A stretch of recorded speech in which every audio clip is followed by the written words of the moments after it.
plug strip, plugs, pluggy thingy. We're gonna go with the pluggy thingy. And then it's frustrating when it's not working. Yeah, that's happening right now. It's happening right now. Hey guys, my name is Taylor and welcome back to my channel. This video has been a long time coming. I am doing an extreme bedroom makeover. I have wanted to give my bedroom a makeover for a very long time. So let's start out with what my bedroom looks like right now. My current bedroom, I have not decorated at all, but I have invested in a good mattress, good pillows, and good sheets. So at least I'm very comfortable when I go to bed. Not very fashionable though. So I decided to divide my room into two areas. The bed area is area 1, and then this area over here, that's like the entertainment center-ish kind of thing, that's area 2. I did that because I don't want to go crazy trying to do this whole room in like a week or two. So area 1, area 2. Area 2 will be in a different video, yeah. So for this video, I decided why not put my interior design skills to the test and see what I come up with. By the way, I really don't have any interior design skills. I have Pinterest and the ability to pin a lot of random things. Here are just a few of the inspo picks that I fell in love with. I'm really vibing with this cognac leather and this green look, if you can't tell. Which brings me to the headboard that really started this whole entire video. I found this DIY pool noodle headboard and said, yes, let's do that. And if you know me, you know that I can say, let's DIY that, no problem, about absolutely anything. Just a heads up, I had some problems with this headboard. So first things first, I went to the 99-cent store and got a bunch of pool noodles. It took about 16 to be exact if you were curious. Next was the fabric for the headboard that ended up actually being a little bit difficult. It was hard to find and expensive. So if you have an obsession with the cognac leather, heads up, it's a lot of moolah. Cash, moolah.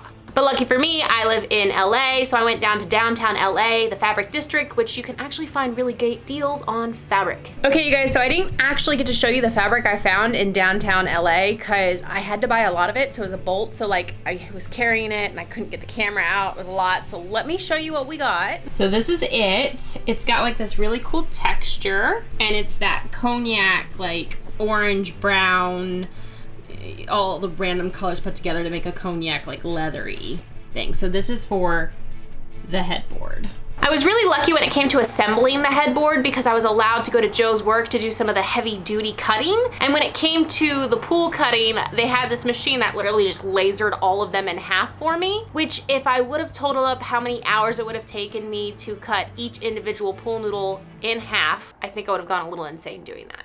For the back of the headboard, we actually just did MDF because right now wood prices are through the roof and it's actually ridiculous how much the wood would have cost for this headboard, so MDF. And so I took my pool noodles that were cut in half and I glued them down one by one. And I watched a lot of TV doing this because the spray glue I used said it would dry quickly. It did sort of, but you had to hold it for a second just to make sure you were good to go. After the pool noodles were down and sturdy and not going anywhere, that's when I took my fabric and I just laid it one by one with spray adhesive again, made sure I got the little grooves that I wanted, and it turned out pretty cool. That was also the problematic moment in my life because I had to make sure the fabric laid straight. If I went crooked at all, then you wouldn't have enough fabric to staple it underneath so you could hide your fabric ends when you hung the headboard on the wall. Yeah, so a little stressful, just a few curse words left my mouth, just saying. So with the headboard done, the next thing that I was set on for this room makeover was some floating side tables. I don't know why, but I really liked the look. And of course, once again, if you Google floating side tables, they are expensive, especially because I wanted them to have outlets so we could plug our phones in on our side tables and not have to go underneath the bed. So once I realized all my options on Google were very expensive, guess what I did? I decided to DIY my floating side tables. I told you, I have a problem. Also, now you understand why this video took me like 3 weeks. A lot of DIYing. For the design of the side tables, I went very simple. It literally is just a box cube with an opening so the power outlet could sit in it. So ignore the mess, but these are the main components of our side tables. This is why I made them instead of purchasing them, because having a plug on your side table made your side table become $100 somehow. I got these on Amazon. They were only like 10 bucks each, and they have 2 plugs and they have 2 USB ports and a 10-foot cord. So they'll reach like anywhere within 10 feet. It took me quite a while to sand everything and stain it the color I wanted. That was probably the most time-consuming part of that whole project. And also, thank goodness to Joe, he figured out how to make sure the power strips would go in the back, snug and fit, and they looked really good. Because my jigsawing skills did not work in that area. Like, how in the world do you know where you're going? I think I'm doing it wrong. It fell out. That means you did not put it in there correctly. So after all that DIYing, thank goodness gracious, I found some bedding online that I liked from Amazon and Overstock.com, because if I had to DIY one more thing for this project, I probably would have just, you know, quit, stopped. That was a lot of DIYing. And I love DIYing. So with all that being said and done, here's the final transformation of what I did to my bedroom so far, really.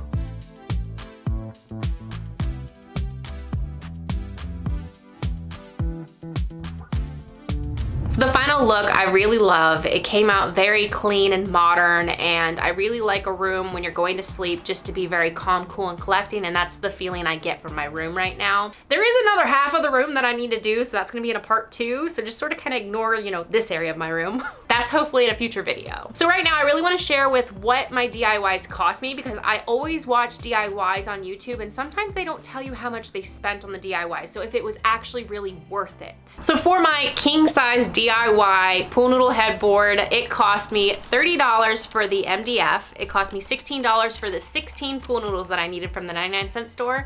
It cost me $21 for the fabric. And then I had about $10 in miscellaneous, which was like glue and staples. Some of it I already had on hand, but I added that in just in case you guys didn't have it. So my headboard ended up being $76. Is that right? My math right? Yeah, is that right?